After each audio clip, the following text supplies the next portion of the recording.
My boyfriend confessed that he might not actually love me anymore. Before my boyfriend Steven and I dated, he had someone else who was special to him. Jackie, my best friend. They were that couple who made people roll their eyes from how cute they were together. When they got engaged, I was genuinely happy for them. But on the day they were supposed to get married, Jackie disappeared. There was no call, no text, no explanation, just gone. And Steven was completely destroyed. I stayed with him that entire month just making sure he didn't do anything stupid. And soon, something between us shifted. 8 months later, we started dating and we've been going steady ever since. Until 2 nights ago when Jackie came back abruptly. I didn't even know she was in town until I saw how Steven was acting like a complete mess all day. Distracted, forgetful, just absolutely out of it. He'd forget we had plans. He'd stare at his phone during dinner. He'd zone out mid-conversation like his mind was somewhere else entirely. And it worried me. So that evening, I finally asked him, "Is everything okay?" He stared at me with wide eyes, suddenly out of the weird trance, and flashed a smile. "I'm fine," he said, clearly a lie. "Is it because Jackie's back in town? I mean, I heard from my mom, but I don't want to talk about her," he snapped. My heart jumped at the sharpness of his words. It was the first time he'd ever spoken to me like that. I bit my lip trying to fight back tears and asked quietly, "Steven, do you still love me?" His face softened immediately. He pulled me into a hug and said yes. He held me tight and told me he loved me, but I felt it in my gut that he was only trying to convince himself that he loved me. I quickly found out just how true his words were the night after. It was supposed to be our anniversary celebration, 3 years together. I got to the restaurant early after work and sat at our usual table. I ordered his favorite wine, laid out the gift I got for him on the table, and waited. An hour passed and I was still there waiting, checking my phone every 2 minutes, worried that something bad happened to him. After 3 hours of sitting there, I finally got a text. "Sorry, can't make it. Something came up." That was it. No phone call. Just those 7 words. But I knew exactly where he was. I drove to the park where the 3 of us used to hang out in college. The spot by the lake where we'd stay up talking until sunrise, and I saw them sitting there together on the bench. Steven looked at her with the softest, patient expression. Something he never once showed me in the 3 years we dated. I walked closer but stayed hidden behind the trees, close enough to hear everything. "I can't believe you're really here," Steven said, his voice breaking. "Where were you all this time? Why'd you leave?" "I'm so sorry for everything," Jackie said, placing her hand over his gently. It was all moving so fast between us back then. I kept telling myself I was ready for marriage when I wasn't. So I ran. But all these years, Steven, there was no one else on my mind but you." She lifted his hand to her lips and pressed it gently. "But I heard you're with someone else now." Steven lowered his eyes and nodded. "It just kind of happened." My chest tightened at his words. "Just happened?" "Everything between us summarized like it was an accident." "Do you love her?" Jackie asked bluntly, her eyes meeting his. The silence between them stretched on. "Honestly, I don't know. I thought I did, but seeing you again, I'm not sure anymore." Jackie leaned closer. "Is there still a chance for us? If I wanted to try again?" I knew he'd been waiting 3 years to say yes. So before he could answer, I stepped out from behind the trees, walked up to them, and pulled off the promise ring he'd given me last Christmas when he had told me he was ready for a happy ending. I dropped it in his hand. "Wait," he called out, but I kept walking, still stupidly holding on to the hope that he'd follow me and stop me. He didn't. And that told me everything I needed to know. He didn't come home that night, or the next night, or the night after that. So I packed his things into boxes and left them by the door, changed the locks, deleted his number. Did all the things he never had the guts to do when Jackie felt him years ago. And 5 days later, he knocked on the door. I looked through the peephole and saw him standing there looking exhausted. He held the ring up and knocked again. "Can we talk?" His voice was muffled through the door. "I know I don't deserve forgiveness, but please.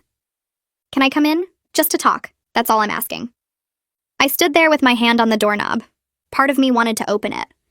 Part of me wanted to hear what he had to say. Part of me still loved him despite everything.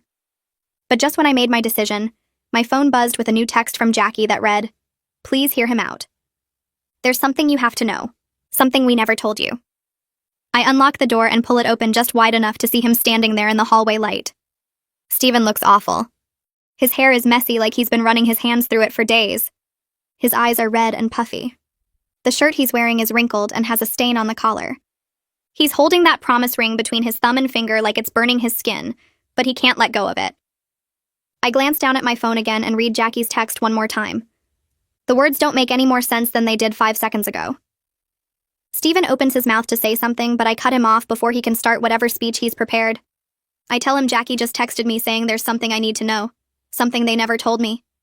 His face goes completely white, not pale, not tired looking, but actually white like all the blood just drained out of his head.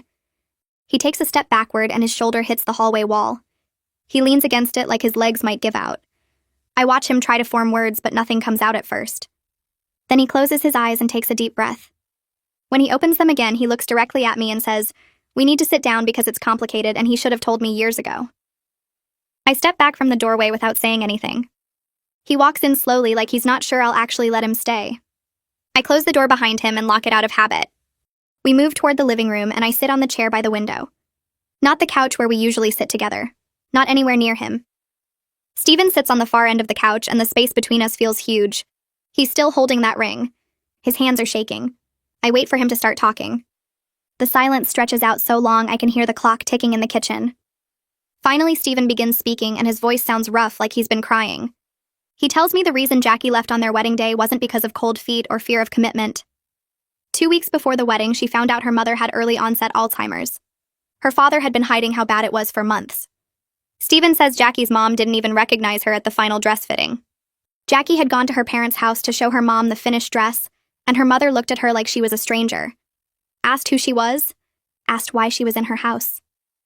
Jackie's father pulled her aside and finally admitted that her mother had been getting worse for over a year. He'd been covering for her, making excuses, telling people she was tired or stressed. He was ashamed and thought he could handle it alone. Steven keeps talking, and I just sit there trying to process what he's saying. He explains that Jackie's father begged her not to tell anyone about the diagnosis. He didn't want people knowing, didn't want them treating his wife differently. Jackie was supposed to get married and move 3 states away with Steven for his new job, the job he'd already accepted, the apartment they'd already put a deposit on. But her mother was dying, losing herself piece by piece. And Jackie couldn't just leave. She couldn't abandon her mother when she needed her most. But she also couldn't figure out how to choose between the man she loved and her dying mother. So instead of explaining any of it, she just ran. She disappeared on the wedding day because she didn't know how to say the words out loud, didn't know how to break Steven's heart while her own heart was breaking. I feel something shifting inside me as he talks. The anger I've been carrying starts mixing with confusion. This completely changes the story I thought I knew for 3 years. I thought Jackie was selfish. I thought she just got scared and bailed on Steven without caring about the damage she caused. But this is different. This is impossible and terrible, and I don't know what to do with it. I ask Steven why he never told me this. Why he let me think Jackie was just some person who broke his heart for no good reason. My voice comes out sharper than I mean it to. He looks down at his hands and the ring catches the light. He admits he only found out the truth himself 6 months ago. 6 months. Half of our relationship. Jackie's father had a stroke and she finally reached out to Steven to explain everything. To apologize. To tell him why she left. Steven has been carrying this knowledge since then. Knowing that Jackie didn't leave because she stopped loving him. Knowing she left because she was drowning in an impossible situation and didn't know how to ask for help. I watch his face as he talks, and I can see it in his eyes. This has mattered every single day since he found out. Every single day he's been with me while knowing the truth about her. He says he didn't tell me because he'd convinced himself it didn't matter. Jackie was gone and they were building something real together. He thought he could just keep the information locked away and it wouldn't affect anything. But I can see now that it affected everything.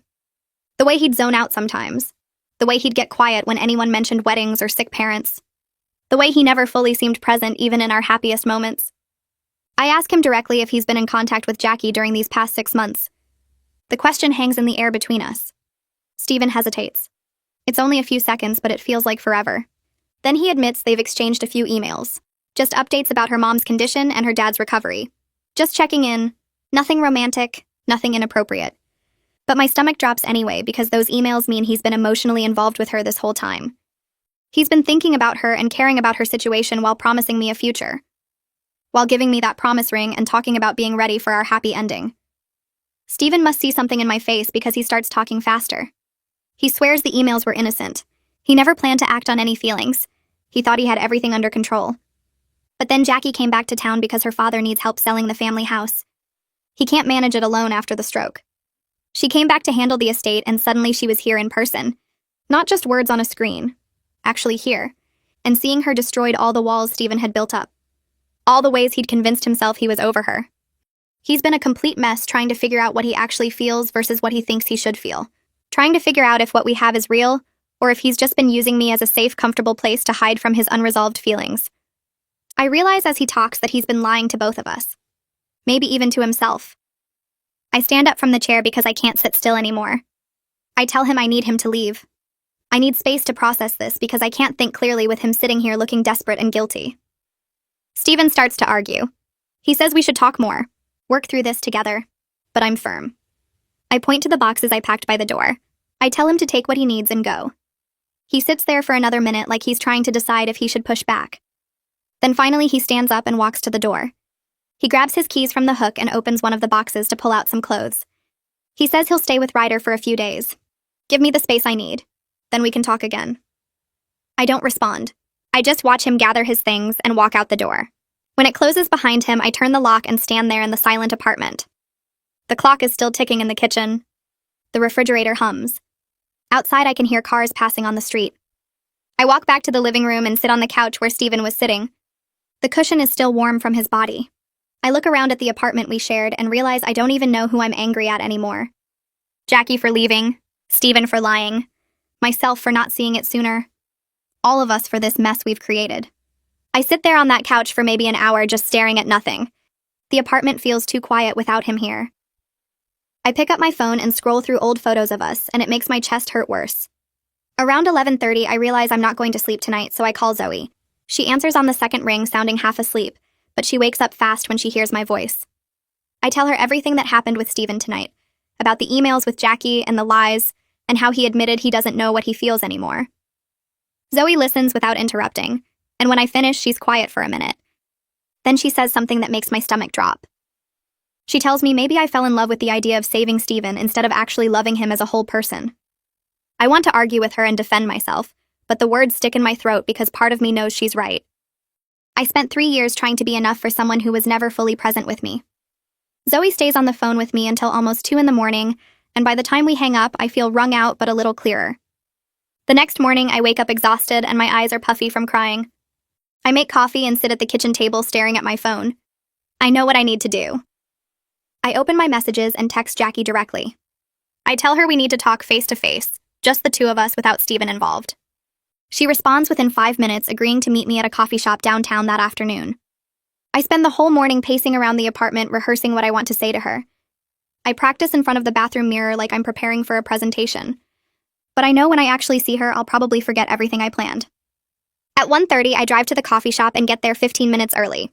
I order a tea I don't really want, and sit at a table by the window watching people walk past outside.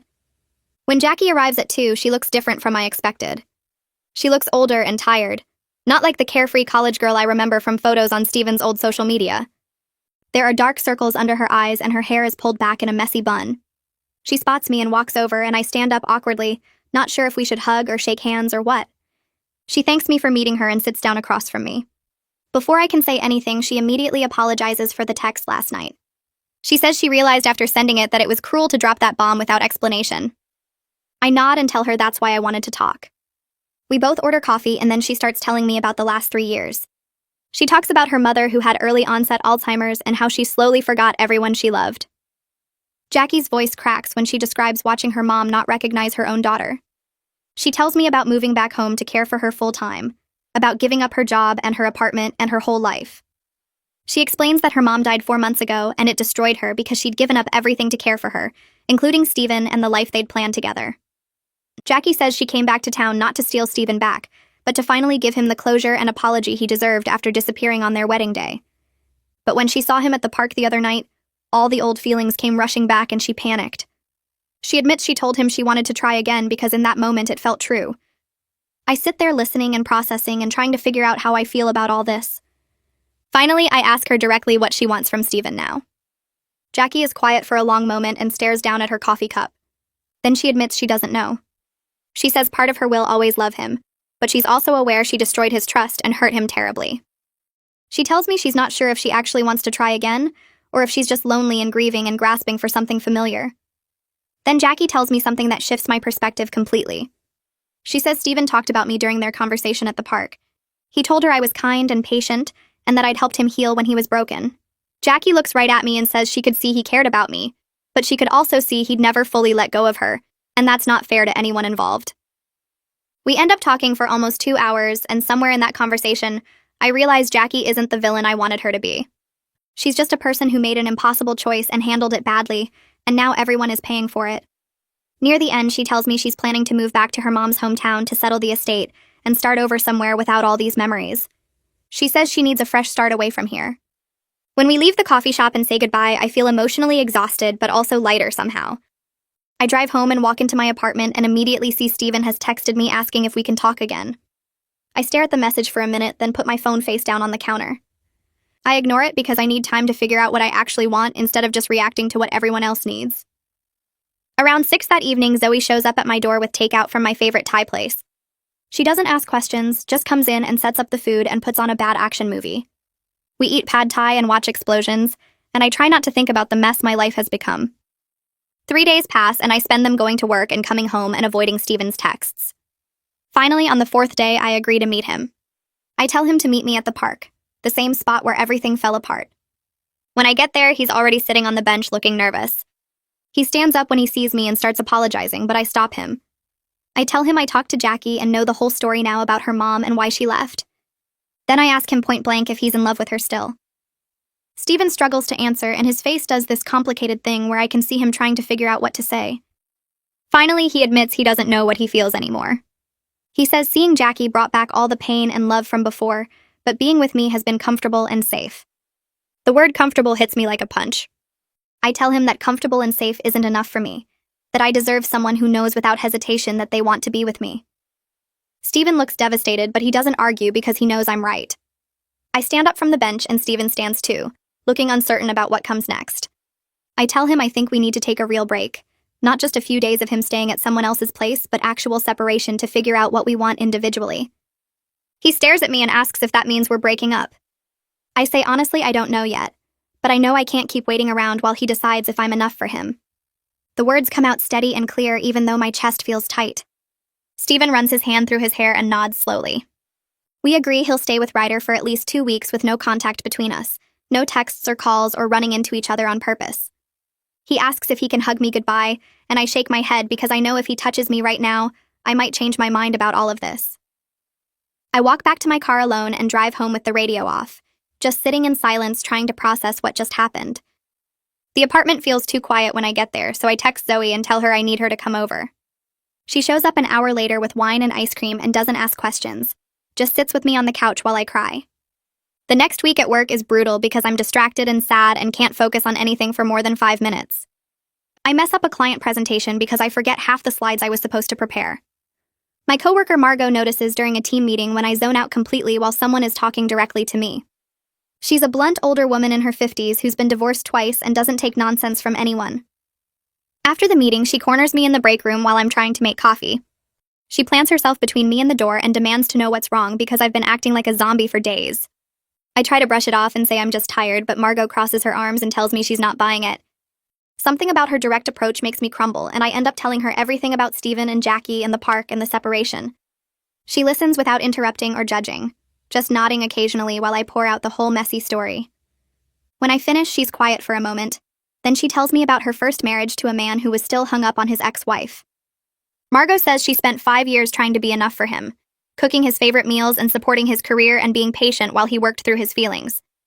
But she was competing with a ghost, with a perfect memory of someone who wasn't even there anymore. She finally realized she could never win that competition because she was fighting against an idea, not a real person.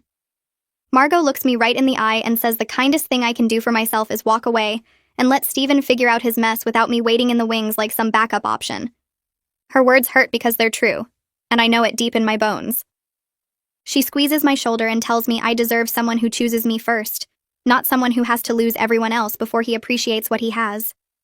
I go back to my desk feeling raw, but also strangely lighter, like someone finally gave me permission to put myself first.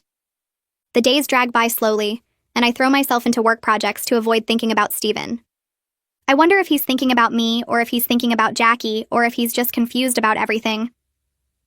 2 weeks into our separation, my phone buzzes with a text from Ryder asking if we can grab coffee. I stare at the message for a long time because I'm surprised he's reaching out since Ryder was Steven's friend first, from college before I even came into the picture. But I agree to meet him the next day at a cafe near my office. When I get there, Ryder is already sitting at a corner table looking uncomfortable. He stands up when he sees me, and we do that awkward thing where we're not sure if we should hug or not. We sit down and order coffee, and then Ryder just comes out with it. He tells me Steven has been a complete disaster, barely eating or sleeping and spending hours just staring at his phone like he wants to call someone but can't decide who. Ryder says Steven's been staying on his couch for 2 weeks, and it's been hard to watch him fall apart like this. I don't know what to say to that, so I just nod and wait for him to continue.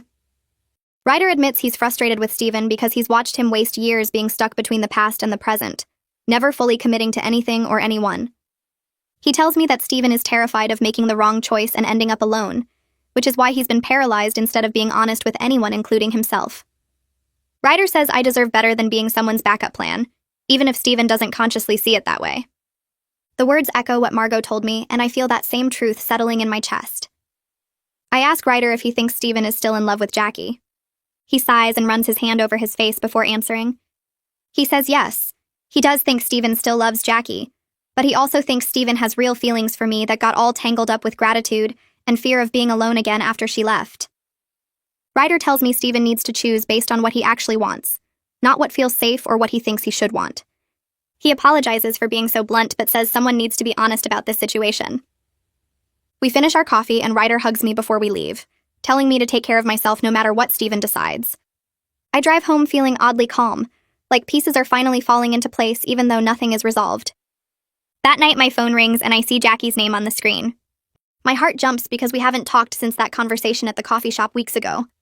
I answer and she sounds nervous, speaking quickly like she's afraid I'll hang up. She tells me she's leaving town in 3 days. She's decided to take a job in her mom's hometown and make a clean break from everything here, from all the memories and the pain and the complicated history. Jackie says she wants to meet one more time before she goes, because she needs to tell me something important about her last conversation with Steven. I agree to meet her the next morning, even though I'm not sure I want to hear whatever she has to say. We meet at a different coffee shop across town, one where none of us have any history. Jackie looks tired but determined when she walks in and sits across from me. She orders tea and then takes a deep breath before starting. She tells me that Steven came to see her 2 days ago, that he showed up at her dad's house unannounced. He told her he's been thinking about everything, and he realizes he's been unfair to both of us by not being honest about his feelings. Steven admitted to Jackie that he never stopped loving her, but he's also built a real relationship with me that matters to him, and he's terrified of choosing wrong and destroying someone in the process. Jackie's eyes get watery as she talks, and I can see this is hard for her too.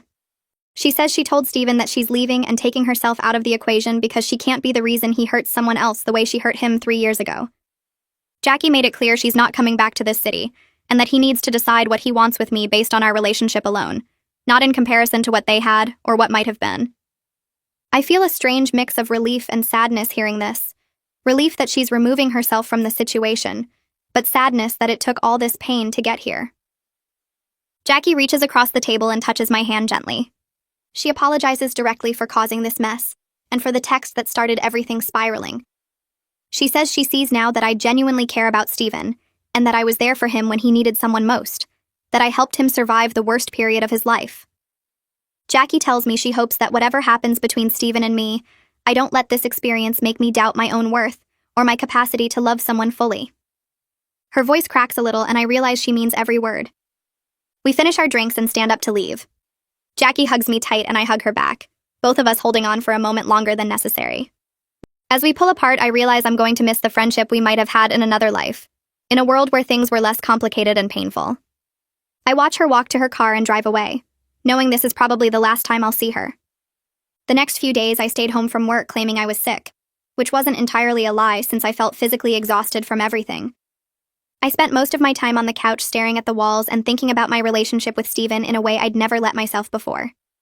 I kept replaying moments from the past 3 years and noticing patterns I'd ignored. How he'd zone out sometimes when we were together, like part of his mind was somewhere else. How he never really shared his deeper feelings about anything, just surface-level stuff about work or what movie we should watch. How I was always the one planning our future, talking about what we wanted, while he just nodded along without adding his own ideas. I told myself it was because of what Jackie did to him, that he needed time to fully trust again. But sitting there alone in the apartment, I realized maybe it was simpler than trauma. Maybe he just wasn't fully there with me because he didn't want to be, not in the way I needed him to be. I grabbed my phone and opened a new text to Steven. I typed out that Jackie was leaving town for good and we needed to have one final conversation about us, about what we actually were and what we wanted. I hit send before I could overthink it. His response came back in less than a minute saying yes, asking when and where. I told him to come to the apartment tomorrow afternoon. He replied with just okay, and I put my phone down, feeling weirdly calm about the whole thing. The next day, I cleaned the apartment even though it didn't need it, just to have something to do with my hands. When Steven knocked, I opened the door and saw him standing there looking nervous and tired. He stepped inside and glanced around like he was seeing the place for the first time. The apartment felt different now with both of us in it, less like the home we'd shared and more like a location where something used to happen. We sat on opposite ends of the couch with this huge space between us that felt bigger than just physical distance. Steven started talking first, saying he'd been doing a lot of thinking over the past few weeks. He admitted he'd been unfair to me from the very beginning of our relationship. He said he jumped into dating me before he was actually healed from what happened with Jackie, and while his feelings for me were real, he wasn't sure they were the kind of love I deserved. His voice cracked a little when he said that last part, and I could tell it was hard for him to admit. I appreciated his honesty even though hearing it out loud made my chest feel tight. I told him I'd been doing my own thinking too, and I realized something important. I said I needed to choose myself for once instead of waiting around for him to choose me. I explained that I deserved someone who was certain about me from the start, who didn't need to lose someone else first to appreciate what we had together. I watched Steven's eyes fill up with tears, but he nodded slowly because somewhere deep down he knew I was right. We sat there quietly for a minute and then shifted to talking about the practical stuff we'd been avoiding. The apartment lease, our shared furniture, all the little things we'd tangled together over 3 years. Steven said he'd move out completely and find his own place, so I could stay here if I wanted. I was surprised he was being so generous about it, but also sad that we'd reached this point where we needed to divide up our lives. We agreed to take a few days to figure out all the details before making anything official with the landlord. That weekend, Zoe drove up to help me start packing Steven's remaining things into boxes. She brought trash bags and packing tape and her no-nonsense attitude that I really needed. We worked through his closet, pulling out clothes and shoes, then moved to the bathroom, gathering his toiletries and the electric razor he always left on the counter. Zoe kept telling me she was proud of me for choosing to walk away, instead of settling for someone who only half wanted me. While we were sorting through a drawer in the bedroom, I found the promise ring Steven had tried to give back to me that night at the door. I held it up to the light and looked at it for a long moment. Zoe asked if I wanted to keep it, but I shook my head and dropped it in the box with his other stuff. That ring represented a future that was never really solid, just something I'd convinced myself was real because I wanted it so badly. The following Monday, I called the therapist number my insurance company gave me and made an appointment for that same week.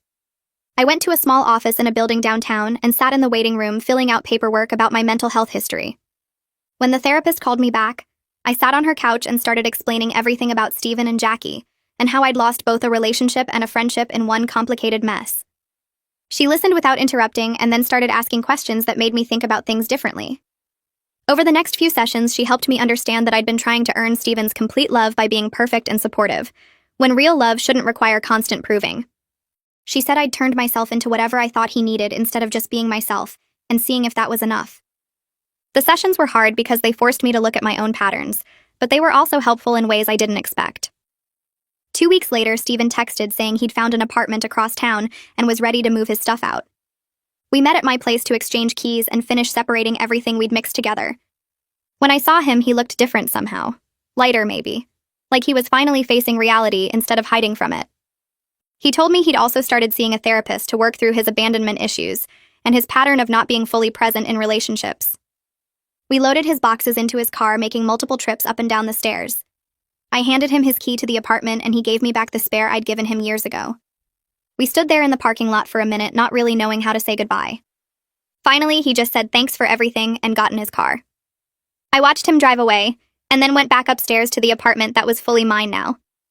A month passed, and I was getting used to living alone, to having the whole bed to myself and not having to coordinate my schedule with anyone else. One afternoon, I was scrolling through social media when I got a message request from someone named Nicole Schaffer. I accepted it and saw it was Jackie's younger sister, who I'd only met a handful of times in college.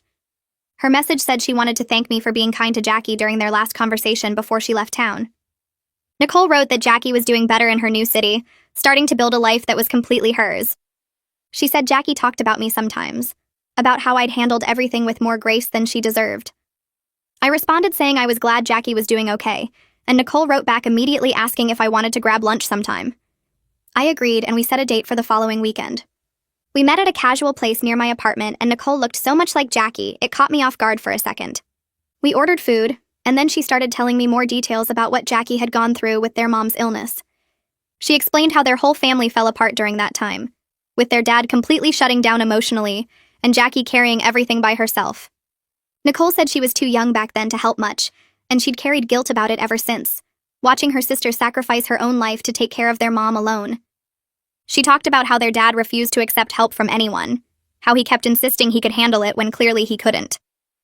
Nicole's voice got quiet when she described visiting the house during that time and seeing how bad things had gotten, how their mom didn't recognize anyone anymore, and their dad was barely holding it together. Listening to her helped me understand Jackie's choices in a different way, not excusing the pain those choices caused, but at least seeing the impossible situation she'd been trapped in. Nicole said she'd always wondered if things could have been different if their family had been more honest about needing help, if their dad hadn't been so stubborn about keeping it all private. We finished lunch and Nicole hugged me before we left, thanking me again for meeting with her. I drove home thinking about how complicated people's lives are, how you never really know what someone else is carrying around with them. The next week at work, I buried myself in a big campaign pitch for a new client, staying late most nights to perfect the presentation deck. I was in the conference room reviewing slides when Margot walked by and stopped in the doorway. She studied me for a moment and then said I looked different somehow. Lighter, maybe. I asked her what she meant, and she came in and sat down across from me. She told me I'd been carrying myself differently lately, standing straighter, not hunching my shoulders like I was trying to take up less space. I hadn't noticed, but she was right. Something had shifted in me over the past few weeks. Margot said it seemed like I'd stopped carrying weight that wasn't mine to hold, and hearing her say it out loud made me realize that's exactly what had happened. I'd been carrying Steven's pain about being left, Jackie's guilt about leaving, and my own fear of not being enough, and somewhere along the way I'd finally put all of it down. The freedom of it hit me sitting there in that conference room, how much energy I'd been spending on things that were never my responsibility to fix. 2 months after Steven moved out, my phone buzzed with a text from a number I'd deleted but still recognized. He was asking if we could meet for coffee, not to get back together but just to talk as friends. I stared at the message for a long time, trying to figure out if I was ready for that. Part of me wanted to ignore it and keep moving forward, but another part wanted closure, wanted to see if he'd actually changed, or if this was just another attempt to ease his guilt. I finally texted back saying yes, and we agreed to meet at a coffee shop downtown on Saturday morning. When I got there, he was already sitting at a corner table, and he looked different from I remembered. Calmer somehow. More settled in himself, not fidgeting or checking his phone every few seconds like he used to. We ordered our drinks and sat down, and there was this awkward moment where neither of us knew how to start. Finally, he thanked me for meeting him and said he'd been wanting to reach out for weeks, but wasn't sure if I'd want to hear from him. Steven started telling me about the therapy he'd been doing, how his counselor had been pushing him to confront why he was always so afraid of being alone. He said he'd realized he jumped straight from his broken engagement into supporting me, and then from my support into dating me, without ever actually sitting with himself and dealing with his issues. He admitted he'd been using relationships as a way to avoid facing his fear of abandonment, letting other people's needs distract him from his own problems. He looked me in the eyes and thanked me for forcing him to finally face his patterns, instead of enabling them like everyone else in his life had done. Hearing him take responsibility like that surprised me, because the Steven I knew would have made excuses or blamed circumstances. I asked him if he'd been in contact with Jackie at all, and he shook his head no. He said he was respecting her decision to start fresh, and he was trying to do the same thing for himself. He told me he'd probably always have complicated feelings about her, that you don't just stop loving someone who meant that much to you, but he was learning that you can love someone and still recognize the relationship wasn't healthy. The maturity in his words caught me off guard because this was growth I hadn't expected to see. Steven shifted in his seat and said he wanted to apologize for not being the partner I deserved, for letting me be his emotional support person instead of his equal. He said he'd leaned on me when he was broken, and then just kept leaning even after he didn't need to anymore, and that wasn't fair to either of us. He told me he hoped someday I'd find someone who chooses me first without hesitation, because that's what I deserved all along. I felt my throat get tight hearing him say the things I'd needed to hear months ago. I thanked him for the apology and told him I hoped he'd find peace with himself before trying to be with anyone else, because the next person didn't deserve to be his crutch either. We sat there for a minute in silence, and then he asked if I remembered the weekend we drove to the coast and got caught in that storm. I smiled because I did remember how we'd ended up stuck in this tiny motel and played cards for hours while rain pounded the windows. We started talking about other good memories from our relationship, and I realized something sitting there, that I didn't regret our time together even though it ended badly.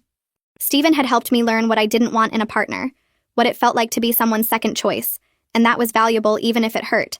And I'd helped him start facing his unresolved trauma instead of running from it. Sometimes relationships serve a purpose even when they're not meant to last forever, and that was okay. 3 months after everything fell apart, I went to a party that my coworker was throwing and ended up talking to this guy named Jonas, who worked with her husband. We stood in the kitchen for an hour just chatting about random stuff, and he asked if I wanted to grab dinner sometime. I said yes, even though I wasn't sure I was ready, and we made plans for the following week. The date was casual and low pressure. Just dinner at this Italian place near my apartment and conversation that flowed easily. What struck me most was how different it felt to be with someone who asked questions about me and actually listened to my answers instead of waiting for his turn to talk. Jonas wanted to know about my job and my hobbies and my family, and he seemed genuinely interested when I told him about my sister and the painting I'd been getting back into. I wasn't ready for anything serious, but it felt good to remember I was allowed to be pursued, that not every guy would treat me like a consolation prize. Zoe came to visit the following weekend, and we spent Saturday morning rearranging furniture in my apartment and hanging up the paintings I'd been working on. She kept commenting on how much happier I seemed living alone, how I was more like the person she remembered from before I started dating Stephen. I asked her what she meant, and she said I'd been doing all these things lately that I'd stopped doing while with him, like going to concerts on weeknights and staying up late reading and taking random art classes. She pointed out that I'd been molding myself to fit his needs without even realizing how much of myself I'd set aside. We ordered takeout and sat on my couch eating pad thai straight from the containers, and I felt this wave of gratitude for my sister who'd stuck by me through all of this mess. The next Tuesday, I was at the grocery store picking up stuff for dinner when I literally almost crashed my cart into Ryder in the produce section. We both laughed, and he asked how I'd been doing, and we ended up chatting for a few minutes by the apples. I asked how Stephen was, and Ryder told me he'd been focusing hard on his design work and his therapy sessions, that he seemed healthier than he'd been in years. Ryder said something that stuck with me, that he was grateful I'd been strong enough to walk away when Stephen couldn't make a clear choice, because it forced Stephen to finally grow up and deal with his issues. He told me Stephen had been coasting through life, avoiding anything hard, and losing me was the wake-up call he needed. We said goodbye, and I pushed my cart toward the checkout, thinking about how strange it was that my pain had become someone else's catalyst for change. At my therapy session that week, I talked about how I was learning to be okay with the messy reality that I could be hurt by how things ended while also recognizing it was the right choice. My therapist nodded and said that's emotional maturity, being able to hold both truths at once without trying to make it simpler than it is. She told me a lot of people struggle with that, wanting to make their ex either all good or all bad, but real life is more complicated. I could acknowledge that Stephen hurt me deeply, while also seeing that he was dealing with his own trauma, and I could be sad about losing the relationship while knowing I deserved better. Sitting in that therapy office, I felt proud of how far I'd come in just a few months, from the person crying at her door to someone who could look at the situation with clear eyes and honest feelings. At work the following week, my boss called me into her office and told me they were promoting me to senior account manager with a big raise and more responsibility. I walked out of that meeting feeling like I could actually breathe properly for the first time in months. Margot found me at my desk later and insisted on taking me out to celebrate that evening. We went to this wine bar downtown, and she ordered us both glasses of the expensive stuff. She looked at me across the table and said she'd been watching me these past few months, and I'd changed completely. She told me when I first started dating Stephen, I seemed like I was always making myself smaller, quieter, less demanding. But now I took up space without apologizing for it. I asked her what she meant, and she said I spoke up in meetings now. I set boundaries with difficult clients. I stopped saying sorry for things that weren't my fault. Margot raised her glass and said she was proud of me for choosing myself when it would have been easier to just stay and settle. I realized sitting there that she'd become more than just a coworker who gave blunt advice. She was a real friend and mentor who'd helped me see my worth when I couldn't see it myself. 4 months after everything fell apart, I signed the lease on a smaller apartment across town. The place was just mine with only my name on all the paperwork, and that felt important somehow. Zoe drove up that weekend to help me move in and decorate. We spent Saturday painting one wall this deep blue color I'd always wanted, but Stephen said was too dark.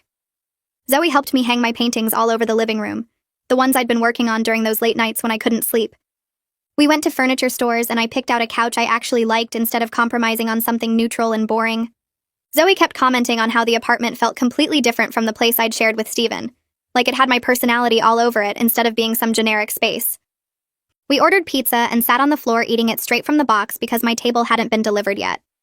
She told me I seemed lighter somehow, more like the person she remembered from before I started dating him.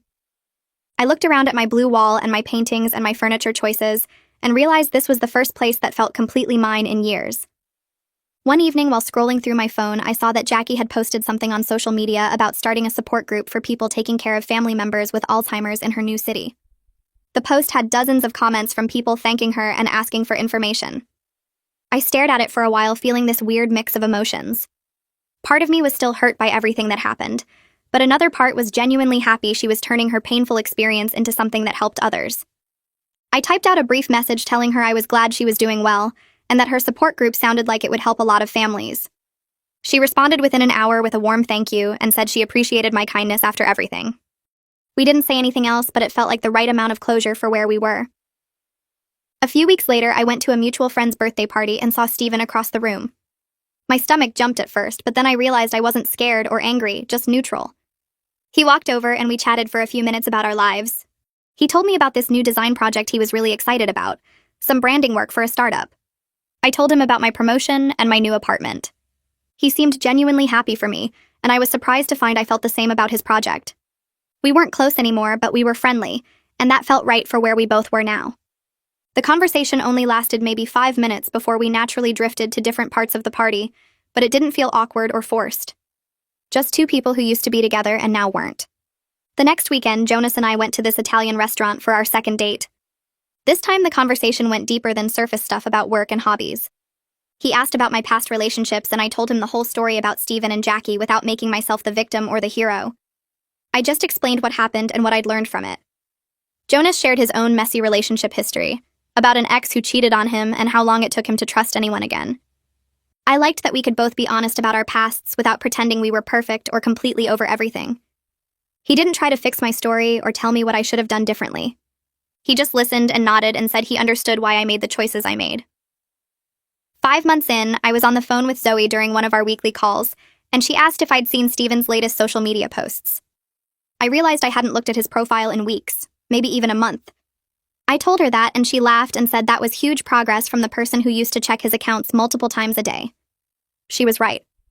I'd stopped wondering what he was doing or who he was with or if he was happy.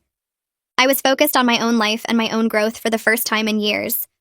We laughed about how far I'd come from that first night when I showed up at her apartment crying and couldn't stop checking my phone. Back at the office, Margot pulled me aside one afternoon and said she'd noticed something. I'd been spending my lunch breaks with this younger coworker named Faye who was going through a bad breakup. Margot told me she'd overheard me giving Faye the same blunt advice she'd given me months ago about not settling for crumbs and recognizing her worth. I hadn't really thought about it, but she was right. I was passing on the wisdom that had helped me see clearly when I was drowning in confusion. It felt good to turn my painful experience into something useful for someone else, to help her avoid making the same mistakes I'd made. On our third date, Jonas took me to this Mexican place with really good tacos, and afterward we walked around the neighborhood looking at the old houses. When he walked me back to my car, he kissed me goodnight, and I didn't compare it to kissing Steven, or wonder if I was ready, or question whether I was making the right choice. I was just there in that moment with someone who seemed genuinely interested in knowing me. We made plans to go hiking the following weekend, and I found myself actually excited about getting to know him better, instead of being scared or guarded. 6 months after standing at that door deciding whether to let Steven in, I was sitting in my apartment that was completely mine talking to Zoe on the phone about holiday plans. She asked me point blank if I was happy, and I stopped to really think about it. The answer was yes, but not in some perfect fairy tale way. It was a real grounded, peaceful kind of happy. I'd chosen myself when it would have been easier to choose him, and that decision had led me here to this life that was actually mine. The card arrived on a Tuesday in a light blue envelope with Nicole's handwriting on the front. Inside, she'd written that Jackie wanted me to know her support group had helped dozens of families dealing with Alzheimer's, and she'd found real purpose in her new life. Nicole added her own note at the bottom saying she was grateful I'd been kind to her sister when I had every reason not to be. I read it twice, then put it on my fridge with a magnet. It sat there as a reminder that people are complicated and messy, and sometimes they hurt you without meaning to, and grace is always worth extending even when it's hard. The holidays rolled around and I was stringing lights in my apartment when my phone buzzed with a text from an unknown number.